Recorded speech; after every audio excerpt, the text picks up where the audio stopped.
Salut les Anacalypsiens, bienvenue dans cette nouvelle vidéo d'Anacalypsie.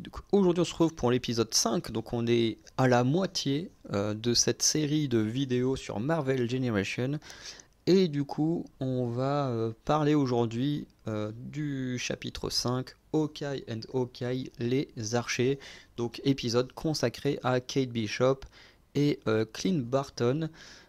Voilà, qui, ma foi, est plutôt sympa. C'est celui, en tout cas, dont j'avais le plus de souvenirs avant de reprendre ces vidéos-là. Ouais, c'est clairement celui dont j'avais le plus de souvenirs. Bref, je vous laisse avec le générique, on se retrouve juste après.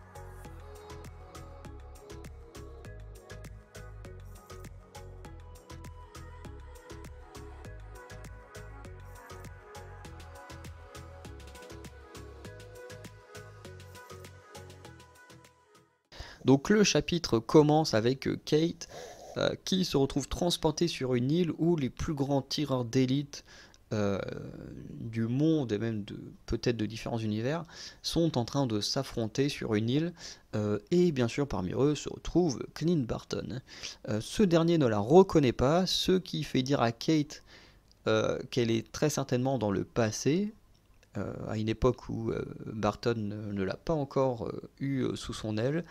Barton aura des soupçons au début sur elle, mais finira par sauver Kate.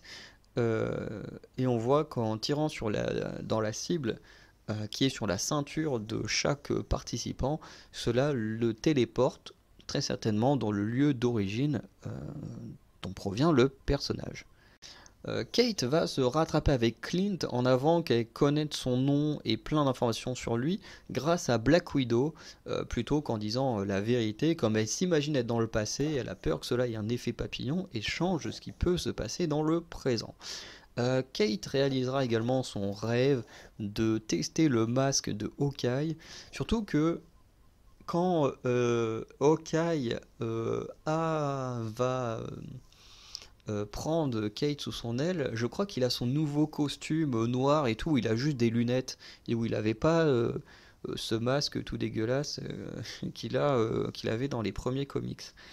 Euh, du coup, Kate va tester le masque et tout, et on apprend que les deux font exprès de parler, faire du bruit, avoir fait un feu pour attirer des adversaires.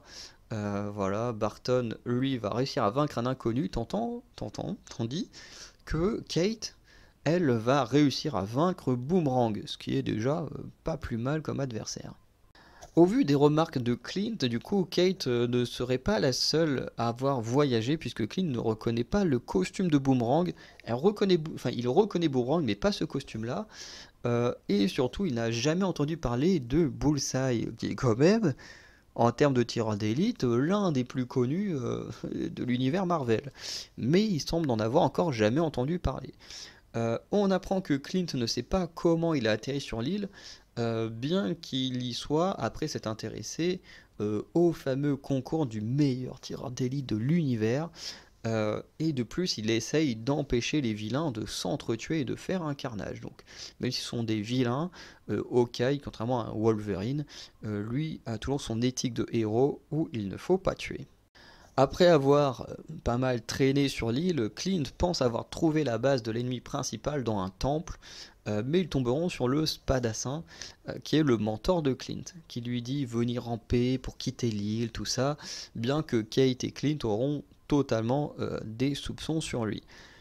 Clint hésitera à lui tirer dessus, mais le gardera avec eux, un peu comme chair à canon, pour qu'il combatte les nombreux adversaires qu'il pourrait croiser. Kate va alors parler de Domitien, un empereur qui pouvait lancer 4 flèches. Voilà. Et Clint partira du coup faire diversion et dit à Kate de ne pas hésiter à attaquer le Spandassin si ce dernier fait un truc qui n'est pas prévu dans le plan. Au final, Clint et le Spadassin vont partir dans la forêt et le Spadassin va finalement disparaître. Et du coup, Clint va quand même faire face à un adversaire de taille, le Taskmaster, donc qui, du coup, dans le comics en français, il est appelé le maître des corvées. Mais en soi, si tu traduis Taskmaster, Task, bah, c'est les corvées, les tâches, et Master, le maître. Donc voilà. La traduction est pas trop, pas hyper recherchée, hein, mais bon, voilà. Encore une fois, Hawkeye ne reconnaît pas le Taskmaster, ce qui est assez marrant parce que moi j'ai un comics où justement Hawkeye et le j'arrive pas à dire, Taskmaster ont dû travailler ensemble de mémoire. Ouais, je crois qu'ils travaillaient ensemble. Voilà, c'est assez marrant de là de voir que les deux ne, enfin du moins que Taskmaster ne reconnaît pas Hawkeye, alors que ce dernier lui reconnaît Clint Barton. Donc c'est assez marrant. Kate, elle, de son côté, va trouver le QG des adversaires. Elle va réussir à battre Crossfire, qui a l'air d'être un super vilain canadien, voilà, mais n'osera pas frapper Eden, voilà, qui est une femme qui travaille du côté des méchants. Bien sûr, le Spadassin va apparaître en montrant que c'est bien lui l'organisateur du tournoi. Mais tout va être gâché, du moins le plan du Spadassin va être gâché par l'intervention de Bullseye. Bah oui, notre ami le tireur va intervenir pour essayer de buter tout le monde. Parce que lui, c'est le tireur, hein, il s'en fout du jeu, lui. Et du coup, ben forcément, le Spadassin nous apprend que Eden a amené sur l'île les meilleurs tireurs d'élite sans limite d'espace et de temps. Donc on comprend que c'est elle qui a ce pouvoir de téléporter les gens. Ce qui les met dans une situation dangereuse, tous, notamment à cause de Bullseye, parce que encore une fois, ce dernier en a rien à foutre du jeu. Lui, c'est juste un putain de psychopathe qui aime tuer des gens, donc voilà, là il est dans un jeu où il peut montrer qu'il est le meilleur en tuant tout le monde, donc bah, il va en profiter. Forcément, en s'entraînant, les Hawkeye réussiront à vaincre le tireur, avec beaucoup plus de difficultés que d'autres adversaires précédemment. Le Spadassin nous dit qu'il veut récupérer Clint, qu'il a créé ce tournoi pour présenter Eden et former un groupe tous les trois. Mais Eden va se rendre compte que le Spadassin est un menteur et du coup va le renvoyer chez lui. Voilà, va également renvoyer Crossfire toujours attaché chez lui. Voilà, et elle va également disparaître en laissant Clint et Kate tous les deux. Au final, Kate va faire un très beau discours avant la vérité à Clint sur son identité, sauf que bah, ce dernier s'est endormi et n'a absolument rien entendu. Voilà pour l'histoire des Hawkeye, histoire que moi j'aime beaucoup. Voilà, en plus on a quelques caméos, si on peut dire ça, pour un comics, plutôt sympa avec Boomerang, bon qui dure pas longtemps, mais voilà, on a quand même le Taskmaster, on a Bullseye qui sont vraiment cool. Voilà, après moi j'aime beaucoup Kate Bishop au sein des Young Avengers. Bon, j'ai quand même une préférence pour Miss America, mais je pense que Kate Bishop est une de mes préférées des Young Avengers quand même. Et du coup, bah, ça fait plaisir d'avoir une histoire où elle est un peu en tête de l'aventure. Et là, avec Barton, que j'aime beaucoup aussi. Donc, très très bonne histoire. N'hésitez pas du coup à me dire ce que vous avez pensé de cette vidéo, de cette petite histoire entre les Hawkeye. Voilà. On se dit à très bientôt. N'hésitez pas à aller checker les autres vidéos de la chaîne ou des autres chaînes Anacalypsie. Et sinon, on va passer une bonne journée, une bonne soirée. Ciao.